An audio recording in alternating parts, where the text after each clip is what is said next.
దాదాపుగా దాని ఇంపాక్ట్ ఏ స్థాయిలో ఉంటుందో మనం అర్థం చేసుకోవచ్చు. ఎందుకంటే నీళ్ల విషయంలో యుద్ధాలే జరిగిన సందర్భాన్ని చూసాం. ఇటువంటి నేపథ్యంలో తెలుగు రాష్ట్రాలకు సంబంధించి జల జగడం ఉండకూడదు, అందుకే ముందుగా కృష్ణా జలాలకు సంబంధించి కృష్ణా జలాల అంశానికి సంబంధించి డిస్కషన్ కూడా మొదలుపెట్టినట్టుగా తెలుస్తోంది. ఇటు శ్రీశైలం కావచ్చు, నాగార్జున సాగర్, ఈ రెండు కూడా కేఆర్ఎంబీ పరిధిలోకి వెళ్ళిపోయాయి.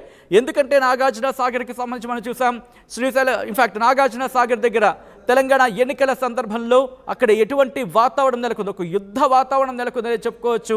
అటువంటి సినారియో ఎన్నికల రోజు. సో ఈ నేపథ్యంలోని ఇప్పుడు కేఆర్ఎంబీ పరిధిలోకి వెళ్ళిపోయాయి శ్రీశైలం అలాగే నాగార్జున సాగర్కి సంబంధించి. ఈ రెండింటినీ కేఆర్ఎంబీ పరిధి నుంచి తమ పరిధిలోకి తెచ్చుకోవాలని చెప్పి రెండు రాష్ట్రాలు ఉమ్మడిగా పట్టుబట్టే అవకాశం ఉంది. ఈ రెండు అంశాలకు సంబంధించి కూడా డిస్కషన్ జరిగే అవకాశం ఉంది అనే చర్చ జరుగుతోంది. నిజానికి నీళ్ల విషయంలో చాలా ఇంట్రెస్టింగ్ డిస్కషన్ జరుగుతోంది. కేఆర్ఎంబీతో పాటు మరి ముఖ్యంగా తెలంగాణకు దక్కాల్సిన వాటా, దక్కుతున్న వాటా, ఈ మూడింటి గురించి కూడా సమూలంగా డిస్కషన్స్ జరుగుతున్నట్టుగా తెలుస్తోంది.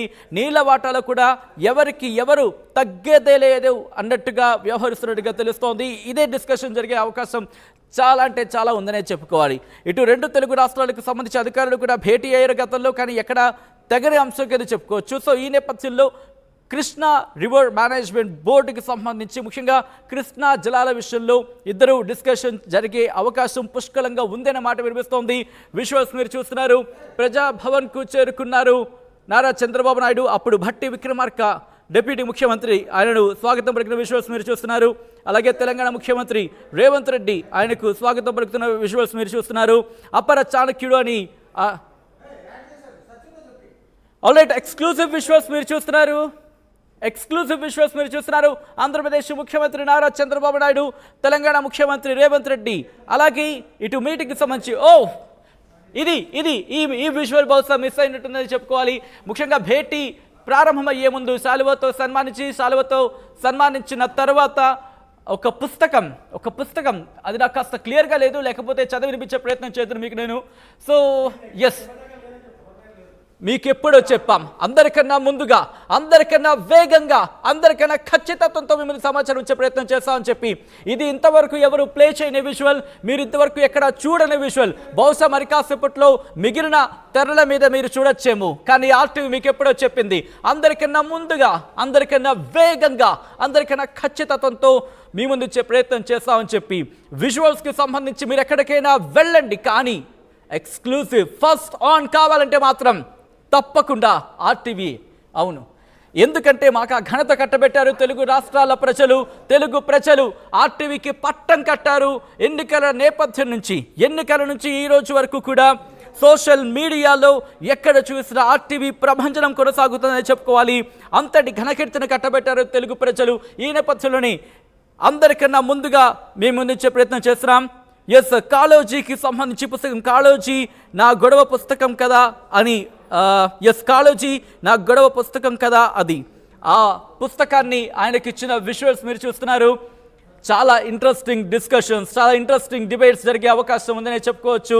అందరికన్నా ముందుగా మీకు విజువల్ చూపించే ప్రయత్నం చేస్తున్నాం. ఆంధ్రప్రదేశ్ ముఖ్యమంత్రి నారా చంద్రబాబు నాయుడిని స్వాగతం పలికాడు తెలంగాణ రాష్ట్ర ముఖ్యమంత్రి రేవంత్ రెడ్డి. శాలువాతో ఆయనను సన్మానించి అలాగే కాళోజీ నా గొడవ పుస్తకం కదా అది అనే విజువల్ని ఆయనకు బహుకరిస్తున్న దృశ్యాలు మనం చూస్తున్నాం. ఇటు తెలుగు రాష్ట్రాలకు సంబంధించి ఈరోజు ఒక ఇంట్రెస్టింగ్ డే అనే చెప్పుకోవాలి. ఎందుకంటే ఇటు తెలుగుదేశం పార్టీ అధ్యక్షుడిగా ఒకప్పుడు ఉన్నారు రేవంత్ రెడ్డి, ఆ తర్వాత కాంగ్రెస్ పార్టీలోకి వెళ్ళారు. కానీ ఆయన చంద్రబాబు మీకు గురువు కదా అంటే బహుశా దాన్ని చాలా సున్నితంగా తిరస్కరించారనే చెప్పుకోవాలి. కానీ ఎక్కడా కూడా ఆయన తెలుగుదేశం పార్టీ నుంచి కాంగ్రెస్లోకి వచ్చిన తర్వాత కూడా ఇక్కడ కూడా ఆయనను ఏ రోజు ఒక్క మాట కూడా అనని పరిస్థితి, ఏ రోజు కూడా ఆయన మీద ఎటువంటి ఆరోపణలు కూడా చేయని పరిస్థితి. కాంగ్రెస్లో ఉన్నారు, కాంగ్రెస్ ముఖ్యమంత్రిగా ఉన్నారు, ఇన్ఫ్యాక్ట్ కాంగ్రెస్లో ఉన్నారు, కాంగ్రెస్ నుంచి ముఖ్యమంత్రి అయ్యారు, తెలంగాణ ముఖ్యమంత్రిగా ఈరోజు ఆ స్థాయిలో ఇద్దరు కూడా ముఖ్యమంత్రుల భేటీ జరుగుతోంది. సో అర్థం చేసుకోవచ్చు ఎటువంటి భేటీ జరగబోతోంది, ఎటువంటి ఇంట్రెస్టింగ్ భేటీ జరగబోతోంది, ఎటువంటి సహృద్భావ భేటీ ఉండబోతోంది. ఇరు రాష్ట్రాల ముఖ్యమంత్రులు సానుకూలంగా ఒక మంచి అవుట్కమ్తో బయటకు వచ్చే అవకాశం ఉంది అనే చర్చ జరుగుతోంది. సో ఇటువంటి నేపథ్యంలో ఏ అంశాలకు సంబంధించి తెగబోతున్నాయి? అవును, ఎందుకంటే చాలా అంశాలు ఇంకా పీఠముడి వీడని పరిస్థితి. ఆ పీఠముడికి సంబంధించి ఇన్ఫ్యాక్ట్ ఆ పీఠముడికి సంబంధించి ఏవైతే సమస్యలు ఉన్నాయో, ఇరుక్కుని ఉన్నాయో అవి తెగే అవకాశం ఉంది అనే మాట వినిపిస్తోంది. వాటితో పాటు మరికొన్ని ఉమ్మడి సమస్యలకు సంబంధించి కూడా భేటీలో చర్చించే అవకాశం కూడా ఉంది అనే మాట వినిపిస్తోంది. నిన్న ఢిల్లీ నుంచి హైదరాబాద్ చేరుకున్నారు. హైదరాబాద్ చేరుకొని హైదరాబాద్లో బస చేశారు ఆంధ్రప్రదేశ్ ముఖ్యమంత్రి నారా చంద్రబాబు నాయుడు. ఈరోజు భేటీకి ఆయన చేరుకున్న విజువల్స్ మనం చూస్తున్నాం. ఇంట్రెస్టింగ్ విజువల్స్ అనేది చెప్పుకోవాలి భేటీకి సంబంధించి. ఎందుకంటే ఆ విజువల్స్ మీరు చూడొచ్చు. ఆయన లోపలికి వెళ్ళినప్పుడు, ప్రజాభవన్లోకి అడుగుపెట్టినప్పుడు ఆయన డిప్యూటీ ముఖ్యమంత్రి భట్టి విక్రమార్క నారా చంద్రబాబు నాయుడికి స్వాగతం పలికారు. ఆ తర్వాత లోపలికి వెళ్ళిన తర్వాత మీటింగ్ హాల్లో ఆంధ్రప్రదేశ్ ముఖ్యమంత్రి నారా చంద్రబాబు నాయుడిని సన్మానించి కాళోజీ పుస్తకాన్ని బహుకరించారు. బహుకరించిన తర్వాత ఆ మీటింగ్ ప్రారంభమైంది. ఆ మీటింగ్ ప్రారంభమైన విజువల్స్ మీరు రైట్ సైడ్ బాక్స్లో చూస్తున్నారు. ఆ మీటింగ్కి సంబంధించి విజువల్స్. ఆ మీటింగ్కి ముందు ఏం జరిగింది అది ఫస్ట్ బాక్స్లో మీరు చూస్తున్న విజువల్. మీటింగ్కి ముందు అక్కడికి చేరుకున్న నారా చంద్రబాబు నాయుడికి శాలువా కప్పి సన్మానించి ఆయనకి కాళోజీ పుస్తకాన్ని బహుకరించి అలాగే కరచాలనం చేసి ఒకరికొకరు అభినందనలు తెలుపుకున్న తర్వాత మీటింగ్ ప్రారంభమైంది. తెలుగు రాష్ట్రాల ముఖ్యమంత్రుల భేటీ కంటిన్యూ అవుతోంది, కొనసాగుతోంది. కీలకమైన అంశాలు ఇక్కడ భేటీలోకి రాబోతున్నాయి. ముఖ్యంగా 1,00,000 కోట్లకు సంబంధించి అంటే అర్థం చేసుకోవచ్చు. ఇప్పటికే కొన్ని అంశాలు కొలిక్కొచ్చాయి. 1,000 కోట్లకు పైగా, 1,000 కోట్లలో నిధులు ఇంకా అలాగే అట్టుపెట్టి ఉన్న పరిస్థితి. ఎందుకంటే ఇక్కడ కొన్ని అంశాలు ఇక్కడ పీఠముడి వీడలేదు. దీంతో అవి అలాగే ఉన్నాయి, అలా ఇరుక్కునే ఉన్నాయి.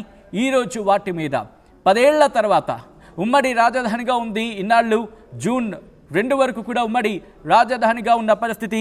ఈ నేపథ్యంలో ఇప్పుడు ఆ టైం పూర్తయింది. సో ఈ నేపథ్యంలోని ఆ డిస్కషన్ జరగాలి, చర్చలు జరగాలని చెప్పి ఇరు రాష్ట్రాల ముఖ్యమంత్రులు నిర్ణయించుకున్నారు. ఒకరికొకరు ప్రత్యుత్తరాలు ఆ లేఖలో ఎటువంటి అంశాలను ప్రస్తావించుకున్నారో చూసాం. ఈ నేపథ్యంలో ఇద్దరు భేటీ అయ్యారు. 2 తెలుగు రాష్ట్రాల ముఖ్యమంత్రులకు సంబంధించి వివిధ అంశాలు ఇప్పుడు తెర మీదకు తీసుకొచ్చారనే చెప్పుకోవాలి.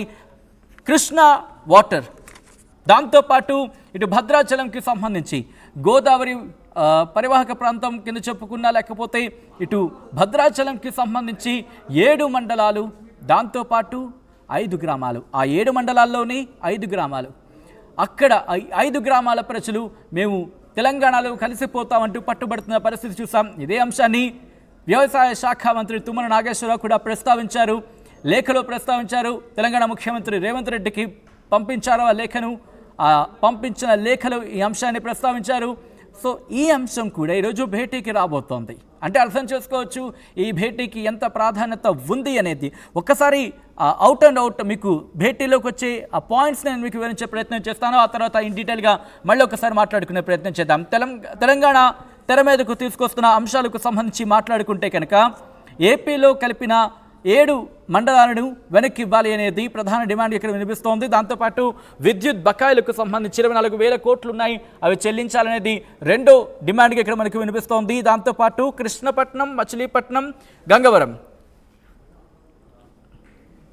ఈ 3 పోర్టులకు సంబంధించి